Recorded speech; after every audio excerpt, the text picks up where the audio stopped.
Alhamdulillah, alhamdulillahi rabbil alamin. Salatu wassalamu ala asrafil anbiya'i wal mursalin, sayyidina wa habibina syafi'ina wa maulana Muhammadin wa ala alihi wa sahbihi ajma'in. Amma ba'du.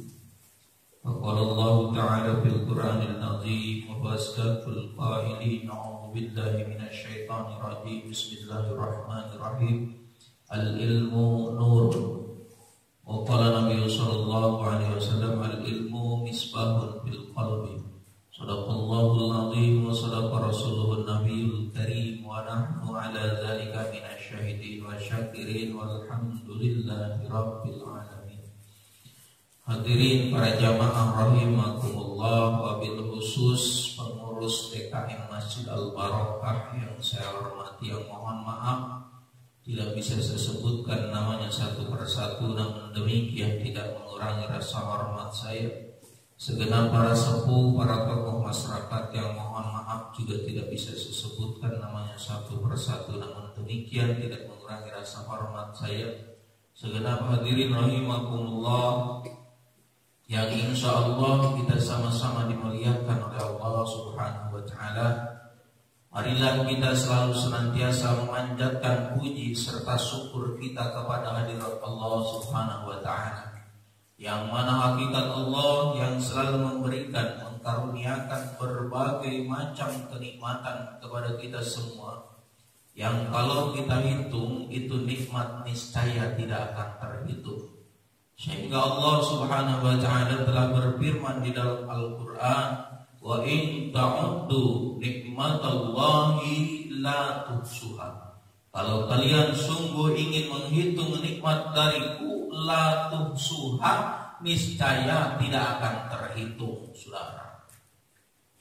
Maka kewajiban kita adalah selalu bersyukur kepada Allah Subhanahu wa Ta'ala. Jelas kalau berbicara nikmat itu, jangankan kita punya rumah, punya mobil dan lain sebagainya, sekalipun tidak punya apa-apa, kita harus sadar bahwa nikmat Allah tidak pernah lepas daripada diri kita. Itu nikmat mata saja bisa ngedip, masya Allah. Kalau kita melihat gitu, kalau kita ingin bertafakur, bisa melirik kiri dan kanan, ini nikmat dari Allah Subhanahu wa Ta'ala, masya Allah. Subhanallah. Maka terus bersyukur kepada Allah Subhanahu wa Ta'ala. Baik, insyaallah dengan selalu bersyukur, kenikmatan yang Allah berikan saat ini akan selalu ditambahkan oleh Allah Subhanahu wa Ta'ala. Mudah-mudahan kita semua tergolong orang yang bersyukur di hadapan Allah Subhanahu wa Ta'ala. Amin ya Allah ya rabbal alamin. Salawat beserta salam semoga tercurahkan selalu kepada junjungan alam, baginda Nabi besar Nabi Muhammad Rasulullah sallallahu alaihi wasallam, dan juga para keluarganya, sahabatnya, tabi'in wa tabi'atnya, dan juga kita selaku umatnya. Mudah-mudahan kita kelak mendapatkan syafaatul uzma dari Rasulullah sallallahu alaihi wasallam fi dini wa dunya wal akhirah. Amin ya Allah ya rabbal alamin. Hadirin rahimakumullah, mari kita senantiasa sejenak melanjutkan taklim yang alhamdulillah sebulan yang lalu, pembacaan daripada kitab An-Nasaihul Ibad. Sebulan yang lalu kita sampai kepada makalah yang ke-55, babnya bab yang ketiga, makalahnya yang ke-55. Itu pernyataan daripada Malik bin Dinar radhiyallahu anhu berkata, cegahlah 3 perkara dengan 3 perkara yang lain, sehingga engkau benar-benar termasuk orang-orang yang beriman, yaitu hilangkan takabur, rasa takabur dengan tawadhu kepada Allah Subhanahu wa Ta'ala. Yang kedua, hilangkan sifat rakus dengan qanaah. Yang ketiga, hilangkan sifat hasud dengan nasihat, dengan mendengarkan nasihat. Ini makalah yang sebulan yang lalu. keterangan takabur ialah memandang diri sendiri dengan pandangan yang bahwa dirinya mulia, gagah, dan memandang orang lain dengan pandangan bahwa orang lain itu hina dan lemah. Ini adalah sifat daripada takabur. Memandang dirinya paling mulia, paling hebat. Bahkan cenderung juga tidak mau menuntut ilmu, memandang dirinya sudah pintar, orang lain bodoh. So, kita harus sadar saudara, kita ingat ada sebuah hadis Rasul, man ada aliman bahwa jahil. Siapa orang yang mengaku dirinya sudah alim, sudah pintar, sudah hebat, bahwa jahil sesungguhnya dia adalah bodoh. Ini sebuah hadis. Adapun sifat tawadu adalah penjelasannya adalah kebalikannya. Al-ijtihadu fi syai'in yatlubuhu, bersungguh-sungguh dalam mencari sesuatu. Lalu sifat qanaah atau namanya qanaah, penjelasan daripada qanaah, ar-ridha bil ismati, senang terhadap pemberian Allah Subhanahu wa taala. Lalu penjelasan daripada Al-Hasan, tamanni rawali nikmatil mahsudi ilal hasid, yaitu mengharapkan hilangnya kenikmatan orang lain agar berpindah terhadap dirinya. Ini yang disebut dengan hasad, atau sering kita dengar bahasanya adalah hasud begitu. Lalu penjelasan an-nasihah, ad-du'a ila ma fihi shalah wa nahyu amma fihi fasad, itu menyeru orang lain kepada kebaikan dan melarang orang lain kepada kerusakan. Ini yang disebut dengan an-nasihah. Wa fil hadis la yajtami'u fi jawfi abdil imanu wal hasad. Dalam sebuah hadis disebutkan iman dan hasud tidak akan berkumpul dalam hati seorang hamba. Dalam hati seorang manusia, iman dan hasud itu tidak akan pernah berkumpul dalam hati seorang manusia. Jadi jika seorang itu beriman kepada Allah Subhanahu wa taala, maka tidak akan hasud, tidak akan ada sifat iri di dalam hatinya. Dan di dalam dirinya jika ada hasud, maka hilanglah imannya kepada Allah Subhanahu wa taala.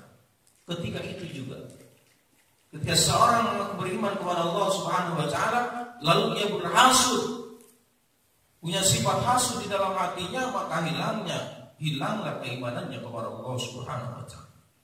Jika hasudnya hilang, maka imannya kembali datang. Ketahuilah bahwa iman itu kadang yazid, kadang bertambah di dalam hati manusia, yazid wa yanqus. Dan kadang juga yankus, kadang berkurang, kadang juga yadhab. Ini na'udzubillah subhanallah. Yadhab ini menghilang di dalam hati. Na'udzubillah subhanallah.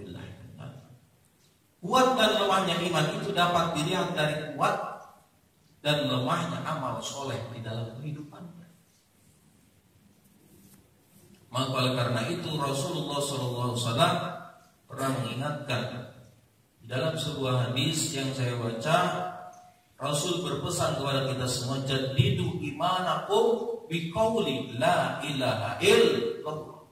Perbaharui imanmu dengan memperbanyak kalimat berzikir kepada Allah Subhanahu wa taala, biqauli la ilaha illallah, dengan memperbanyak kalimat la ilaha illallah, untuk memperbaharui iman kita. Dan tidak sulit ya membaca zikir dengan kalimat la ilaha illallah. Perbanyak ini adalah penjelasan atau kajian daripada sebulan yang lalu. Insya Allah masih ingat gitu ya. Dan insya Allah jadi motivasi bagi kita. Dan inilah perlunya hadir kita di majelis ilmu, supaya kita teringatkan lagi. Karena kalau kita tidak hadir, tidak teringatkan kita, sehingga tidak ada motivasi untuk senantiasa kita beribadah terus kepada Allah Subhanahu wa Ta'ala, sehingga bisa jadi lupa. Maka begitu besar, begitu dahsyatnya pahala majelis ilmu. Seseorang yang hadir di majelis ilmu itu, sering saya sampaikan sebuah hadis Rasul, man salaka yaltamisu bihi ilman salallahu lahu tariqan ilal jannah. Siapa orang yang mudah melangkahkan kakinya menuju majelis ilmu, maka kelak Allah akan memudahkan kepadanya untuk menuju surganya Allah Subhanahu wa Ta'ala. Masya Allah, Subhanallah. Ini salah satu saja. Belum lagi hadis yang lain menjelaskan siapa orang yang hadir di majelis ilmu lisanah sesaat. Sesaat ini bisa jadi 1 jam, 2 jam. Dan tidak lama-lama. Itu pahalanya sama dengan sholat sunnah 1000 rakaat. Subhanallah. Ada yang sudah pernah sholat sunat 1000 rakaat? Belum pernah. Boro-boro 1000 rakaat kita mau tarawih juga ngambil yang paling dikit. Itu juga kadang-kadang duduk sholatnya. Ini salah satunya. Terus sama dengan menengok orang sakit, 1000 orang sakit juga belum pernah gitu. Ada 3.000 pahala yang Allah berikan bagi orang-orang yang duduk di majelis ilmu lisanah sesaat. Lalu yang ketiga, sama dengan mengurus atau melayat jenazah dari mulai memandikan sampai menguburkannya, ikut gitu. Sama dengan melayat jenazah 1000 jenazah dari mulai memandikan sampai menguburkan. Kita kan belum pernah buru-buru mandiin, takut gitu ya. Kayak orang gak akan mati saja gitu.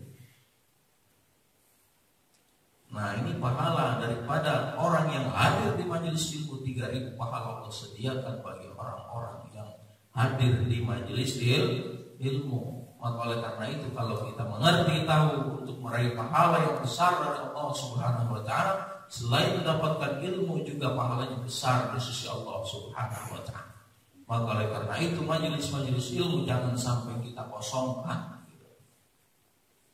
Karena kita harus sadar bahwa diri kita ini lemah, bodoh gitu. Maka terus menuntut ilmu. Kita lanjutkan Al-Babur Rabi'u Babur Rubai. 30 makalah berdasarkan hadis Nabi Sallallahu Alaihi Wasallam dan perkataan sahabat masing-masing mengandung 4 butir nasihat. Bab ini terdiri dari 30 hadis dan atsar yang masing-masing mengandung 4 butir nasihat. Makalah yang pertama, ruya anna Rasulullah sallallahu alaihi wasallam annahu qala li Abi Dzaril Ghifari radhiyallahu anhu, ya Abi Dzar, jadi di safinata fa innal bahra ainal bahra amik wa hudis zada kamila fa inna safara ba'idun wa hafifil himla fa innal aqabata qa'udun wa ahlisil amala fa innan nakida basir. Rasulullah sallallahu alaihi wasallam pernah bersabda kepada Abu Dzar radhiyallahu anhu, hai Abu Dzar, perbaharuilah kapalmu, perahumu, karena lautan itu sangatlah dalam. Ambillah perbekalan secara sempurna karena perjalanan itu jauh. Perjalanan itu jauh sekali. Kurangilah beban karena tanjakan itu bagaikan gunung. Dan ikhlaskanlah amal karena zat yang menilai baik dan buruk maha melihat terhadapmu. Ini sabda Rasulullah SAW kepada Abu Dzar. Keterangan Abu Dzar berarti bapaknya Dzar. Nama sebenarnya adalah Jundub bin Jinadah. Lalu penjelasan perbaharui perahumu maksudnya, adalah ahsinin niyata fi kulli ma ta'ti wa tadarul liyahsulu liyahsulalakal ajru wan najata min adzabillahi ta'ala. Maksudnya perbaharui kapalmu, yakni ikhlaskanlah niat. Segala amal yang engkau kerjakan agar memperoleh pahala dan selamat dari siksa Allah Subhanahu wa taala. Ikhlaskanlah niat semua karena Allah Subhanahu wa taala. Berawal dari niat kita. Bagaimana niat kita? Innamal a'malu binniyat. Semua amal itu tergantung bagaimana niat kita. Kalau niat kita di dalam hati bukan karena Allah Subhanahu wa taala, tidak akan mendapatkan pahala di sisi Allah Subhanahu wa taala. Niatnya hanya semata karena materi dunia, urusan dunia, Allah berikan dunianya, tetapi pahalanya nol di hadapan Allah Subhanahu wa taala. Rugi kita. Maka sering juga saya ingatkan bahwa bagaimana kita memanage niat kita. Niat kita itu semuanya harus karena Allah Subhanahu wa taala. Bahkan kita ikrarkan di dalam sholat kita. Dan ini firman Allah Subhanahu wa taala dalam Al-Qur'an, "Qul inna sholati wa nusuki wa mahyaya wa mamati lillahi rabbil alamin." Katakan olehmu, sesungguhnya salat saya, ibadah saya, hidup saya, bahkan mati saya lillahi rabbil alamin, semata-mata karena Allah Subhanahu wa taala, tidak karena yang lain. Dan ini kelak akan meraih pahala yang besar di sisi Allah Subhanahu wa taala. Fa'inal bahru amik. Kata-kata yang kedua adalah fa'inal bahru amik. Maksudnya kehidupan dunia itu bagaikan samudera yang dalam, penuh dengan gelombang maksiat, godaan, halangan dan rintangan. Ini semua ujian dari Allah Subhanahu wa taala. Lalu zadun, yang disampaikan kata-kata tadi, zadun adalah perbekalan. Maksudnya bekal di sini adalah takwa kepada Allah Subhanahu wa taala, yakni melaksanakan semua perintah Allah dan menjauhi atau meninggalkan semua larangan-larangan Allah Subhanahu wa taala. Di dalam ayat yang lain Allah berfirman, "Fatajawwadu fa inna khairaz zadi taqwa." Dan berbekalah kalian, sesungguhnya sebaik-baik bekal itu adalah takwa kepada Allah Subhanahu wa taala. Tidak ada bekal selain bekal yang terbaik itu adalah takwa kepada Allah Subhanahu wa taala. Tidak ada bekal yang terbaik selain daripada takwa kepada Allah Subhanahu. Takwa dalam artian yang sesungguhnya yaitu melaksanakan semua perintah Allah dan meninggalkan semua yang dilarang oleh Allah Subhanahu wa taala, imtisalul awamirillah wajtinabun nawahihi. Lalu bagaimana dengan kita? Bekal takwa kita sejauh mana untuk bawa kita menghadap kepada Allah Subhanahu wa taala? Dan takwa ini jangan kita tunda-tunda, saudara. Karenanya yang namanya kematian itu kita tidak tahu kapan kita akan kembali kepada Allah Subhanahu wa taala, sampai berapa lama kita diberikan jatah hidup di alam dunia ini. Kita bisa lihat, saudara, yang tua mati, yang orok juga mati. Kalau yang orok mati bersih, belum punya dosa. Tapi yang kita, yang kayak kita, dosa sudah banyak, betul. Kita berharap masuk surganya Allah Subhanahu wa taala. Kalau kita melihat sejarah, Masya Allah, Subhanallah, Nabi Adam dosanya cuma satu, memakan buah kulti yang dilarang oleh Allah Subhanahu wa taala, dikeluarkan dari surganya Allah Subhanahu wa taala. Lalu bagaimana dengan kita yang dosa sudah begitu banyak, menumpuk, Masya Allah, kita berharap masuk surganya Allah Subhanahu wa taala. Kalau kita pikir-pikir nggak nyambung gitu kan. Masya Allah. Tetapi kita berharap ampunan dari Allah Subhanahu wa taala. Tentunya untuk meraih ampunan daripada Allah Subhanahu wa taala, kita harus senantiasa melaksanakan semua perintahnya, dan kita harus usahakan meninggalkan semua larangan Allah Subhanahu wa ta'ala.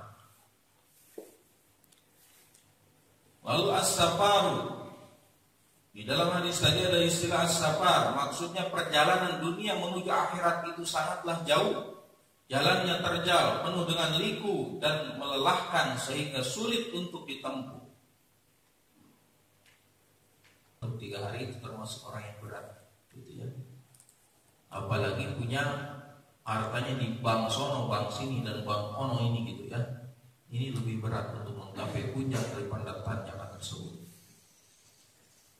Maka oleh karena itu artinya bukan tidak boleh kita memiliki tabungan, harta dan sebagainya, tapi itu semua untuk kita wasilah, untuk kita mendekatkan diri kita kepada Allah Subhanahu wa ta'ala. Artinya itu semua adalah titipan dari Allah Subhanahu wa ta'ala.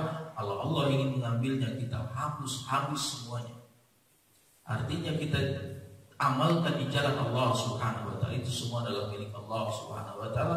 Kalau Allah memerintahkan untuk melakukan amal soleh, maka lakukanlah amal soleh karena Allah Subhanahu wa ta'ala. Kita sumbangkan di jalan Allah Subhanahu wa ta'ala. Salah satu tanda orang yang bertakwa di jalan Allah Subhanahu wa ta'ala, Allah berfirman, alladzina yunfiquna bisyarra wad dharra wal kadhiminal ghaidh wal 'afina 'anil nas. Ini ayat Al-Qur'an. Dialah orang yang bertakwa itu yunfiquna, berinfak di jalan Allah, bisyarra, baik dalam keadaan banyak hartanya, wad dharra dalam keadaan sempit hartanya, ia tetap berinfak di jalan Allah Subhanahu wa ta'ala. Wal kadhiminal ghaidh, dan menahan marahnya. Tidak pernah marah orang yang bertakwa itu kepada Allah Subhanahu wa ta'ala, tidak pernah marah, menahan marahnya. Wal 'afina 'anil nas, dan senantiasa memaafkan manusia dalam kehidupannya. Pemaaf gitu. Tidak pemarah, tidak pemaaf. Jadi tidak pemarah lalu pemaaf gitu. Itulah seorang orang yang bertakwa kepada Allah Subhanahu wa ta'ala, salah satu tandanya. Satu makalah lagi kita lanjutkan. Makalah yang kedua, sebagian ulama ahli hikmah mengatakan ambadil hukama arba'atun hasanatun walakin arba'atun minha ahsan. Sebagian ulama ahli hikmah mengatakan bahwa ada 4 perkara nilainya baik, tapi ada 4 perkara yang nilainya lebih baik.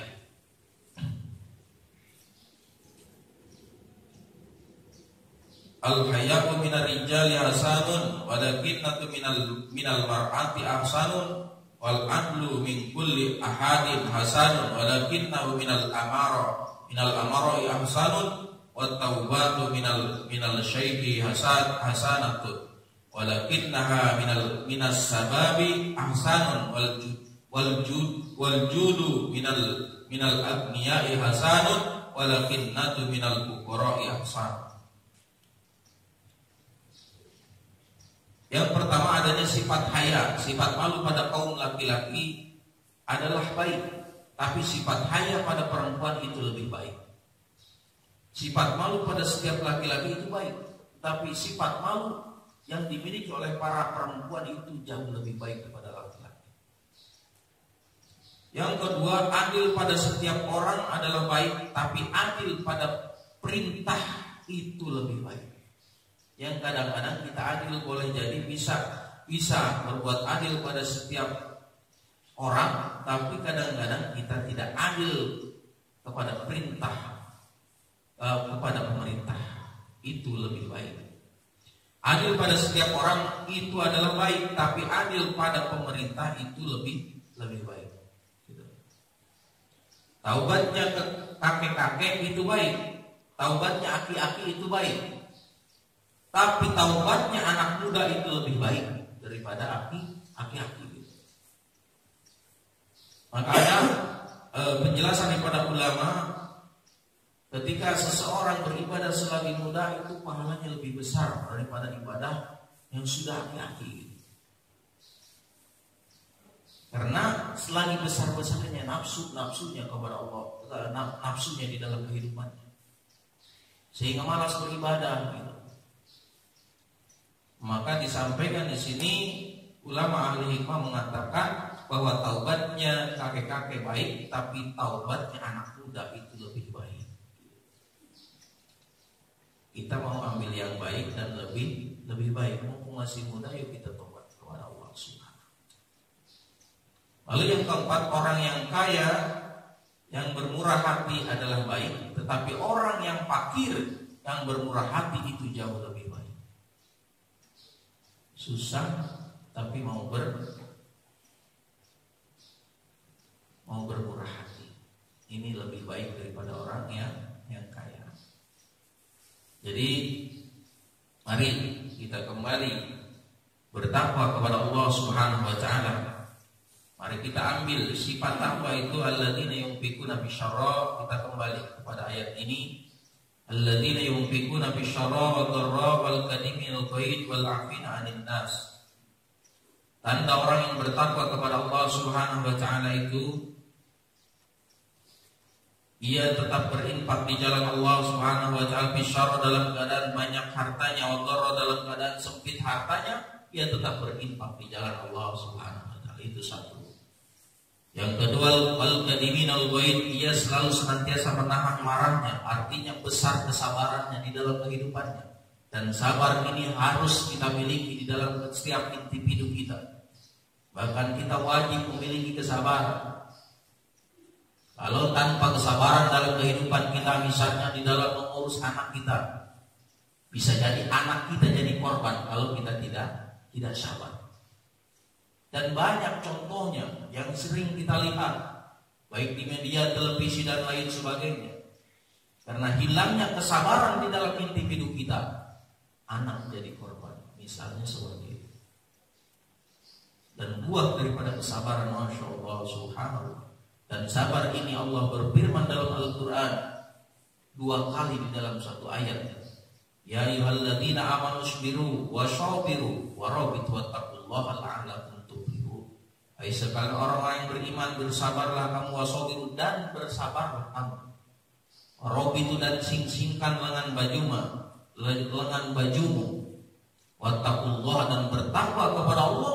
La'allakum tuflihun, niscaya engkau akan mendapatkan kebahagiaan di sisi Allah Subhanahu wa taala. Ini tanda orang yang bersabar. Wal qadiminil ghaid, menahan marahnya, tidak pernah marah. Wal 'afina 'anil nas, saling memaafkan sesama manusia, sesama kita. Inilah mungkin kesimpulan daripada tausiah pagi hari ini. Mudah-mudahan kita senantiasa ada di dalam lindungan Allah Subhanahu wa taala, ada di dalam hidayahnya Allah Subhanahu wa taala. Hidayah Allah yang harus kita pertahankan dalam kehidupan kita, bahkan terus kita cari untuk senantiasa berada di jalan yang lurus, jalan yang benar, jalan yang ditunjukkan, jalan yang diridhoi oleh Allah Subhanahu wa taala. Amin ya Allah ya rabbal alamin. Itulah sekelumit, mudah-mudahan sekali lagi memotivasi kita semua, khususnya untuk pribadi saya, untuk terus kita senantiasa belajar istiqomah gitu ya. Karena istiqomah ini berat, susah juga gitu ya. Kadang-kadang melenceng, kadang-kadang ada malesnya juga gitu. Karena istiqomah ini berat. Bahkan sering saya sampaikan juga, seorang sahabat itu ketika hendak dakwah gitu ya ke negeri Syam, Sa'ad bin Abi Waqqas itu Rasulullah bertanya kepada Rasulullah, ya Rasulullah, amalan apakah yang dicintai oleh Allah Subhanahu wa taala? Rasul menjawab, qul amantu billahi tsumma istaqam. Beriman kepada Allah tsumma istaqam, lalu istiqomah. Istiqomah ini berat gitu. Ini dicintai oleh Allah Subhanahu wa taala. Dalam hadis yang lain, khairul amal adwamu. Sebaik-baik amal itu adalah yang mudawamah, yang terus-menerus dilakukan, artinya yang istiqomah. Walaupun tadi disampaikan walaupun sedikit gitu ya. Jadi artinya terus kita senantiasa istiqomah di jalan Allah Subhanahu wa taala. Amin ya Allah ya rabbal alamin. Terima kasih atas segala kekurangan. Mohon maaf apabila terdapat banyak kekurangan, dan terima kasih atas segala kehadiran dan perhatiannya. Assalamualaikum warahmatullahi wabarakatuh. Baiklah, kalau tidak ada yang bertanya lagi, kita cukupkan talim kita pada pagi hari ini dengan bacaan doa kafaratul majlis. Subhanallah wa bihamdika, asyhadu an la ilaha illa anta, astaghfiruka wa atubu ilaik. Assalamualaikum warahmatullahi wabarakatuh. Waalaikumsalam warahmatullahi wabarakatuh.